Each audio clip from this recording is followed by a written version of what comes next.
This video is long overdue and I've been wanting to make this for quite some time, but I believe it's also going to offer a lot of clarity. In this video, I want to talk about 3 of the most common objections I get to the study, or topic rather, of self-defense and awareness. Stick around. I've been into martial arts my whole life. I started at age 14. I was kind of a traditional sports reject.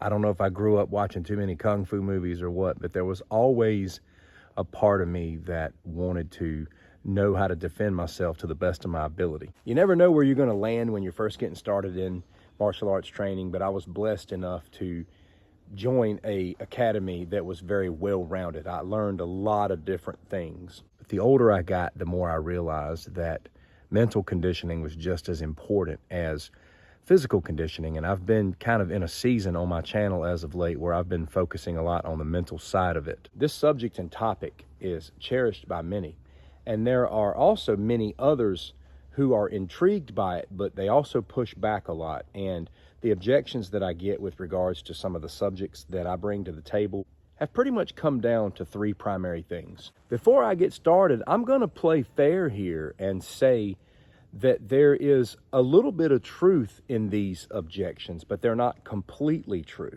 And unfortunately, to make some of the claims that they've made, they would have to be completely true in order to be valid, and they're just not.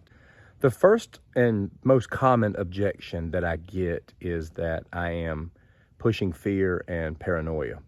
It is true that we can become paranoid people in life. It's true that we can overdo it with regards to our awareness. And I have seen this in certain personalities, but this is not true for everyone.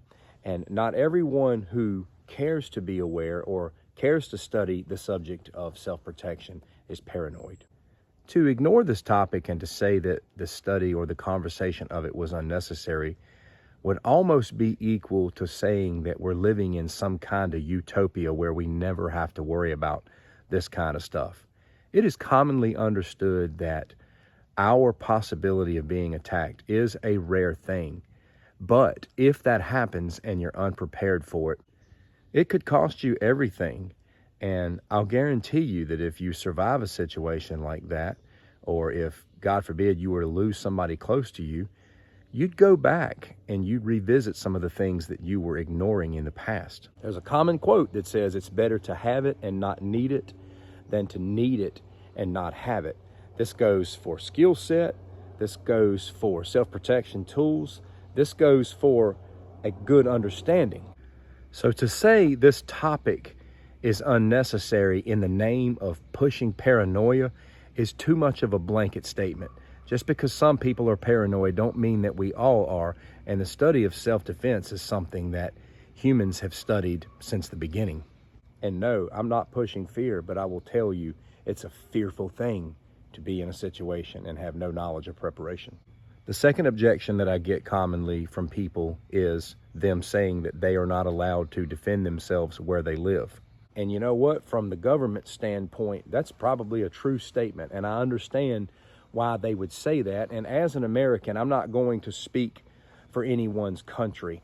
I'm just going to say at the end of the day, I believe that self-defense is the right of every individual, no matter where you live. And I can tell you from my personal experience that I would always put my life and the life of my family before any regulation. I do my best to be a law-abiding citizen.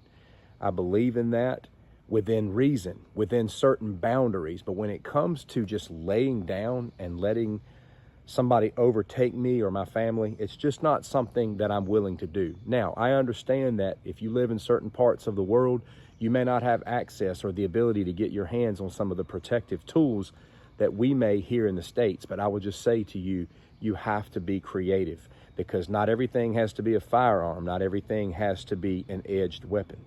So I do show empathy for that statement, and I understand that it's a lot easier for me to talk about these things than it is for you, depending upon where you live. But I still conclude by saying that self-defense is your right as a human being, whatever that may look like and whatever the implications may be.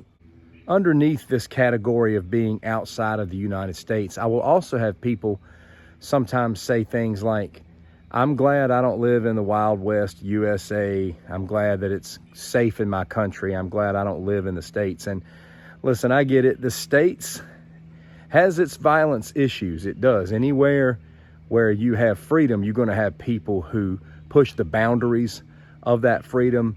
I'd still rather have those freedoms. And it worries me that these people believe that they're completely and totally safe just because of where they live. Because you got to remember something, bad people don't care about the law, and bad people live all over the world. I just fear that some may be asleep at the wheel thinking that they live in a place where nothing can go wrong just because they don't see it happening that often. The third most common objection I get is, if you would just stay away from bad places, bad things won't happen. Again, I understand why they are saying this. There's a little bit of truth in it. There are certain areas that we probably should avoid, but that doesn't mean this is the case all the time. Bad things can simply happen anywhere, and they do all the time. They happen at malls. They happen at grocery stores.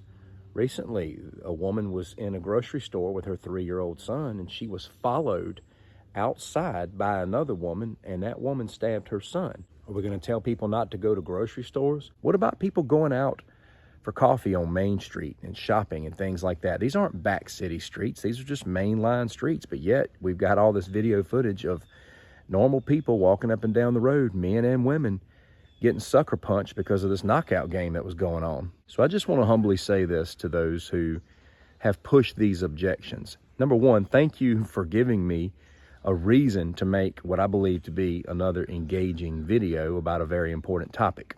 Number two, I'll say there may be times where you do make a good point. There is a such thing as being hyper paranoid. You may indeed have very strict laws where you live. And yes, it's very important that we do our best to try and avoid shady areas. But to bring these objections to the table with the goal of pushing some idea that this is not an important topic is wrong, and it's just not true.